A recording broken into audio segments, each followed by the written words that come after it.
Hello friends, నిన్నటి వీడియోకి part 2 continue చేద్దామా. మేము వెళ్ళినటువంటి ఊరి పేరు మల్లామండి. ఇక్కడ వల్లి దేవసేన సుబ్రహ్మణ్యేశ్వర స్వామి టెంపుల్ ఫేమస్. ఇక్కడ ఈ స్వామివారు స్వయంభూగా వెలిసారండి. ఈ స్థల పురాణానికి వస్తే ఈ ఆలయానికి 1400 సంవత్సరాల ఘనమైన చరిత్ర అయితే కలిగి ఉంది. ఈ ఆలయాన్ని పాండ్యరాజు కులోత్తుంగ భూపతి నిర్మించినట్లు స్థల పురాణం చెబుతున్నది. ఆయన తదనంతరము క్రీస్తు శకం 630 తర్వాత చోళులు ఈ ఆలయాన్ని తిరిగి పునరుద్ధరించినట్లు ఇక్కడ స్థల పురాణం చెబుతున్నది. ఇక్కడ రాతితో నిర్మించినటువంటి వసంత మండపం ప్రధాన ఆకర్షణ.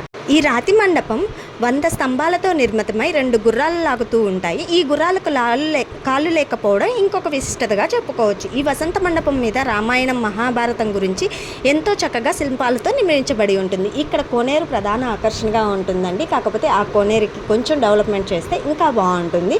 అలాగే ఇక్కడ మీరు ఎవరైతే టెంపుల్కి వెళ్ళాలనుకుంటున్నారో వారు మంగళవారం రోజు అలాగే ఆదివారం రోజు 2 రోజుల్లో విశిష్టమైన పూజలు నిర్వహించడం జరుగుతుందండి. ఇక్కడ అన్నదాన కార్యక్రమం జరుగుతుందండి. వాళ్ళకి విరాళాలు ఇవ్వవలసిన వాళ్ళు అక్కడ ఇవ్వవచ్చు.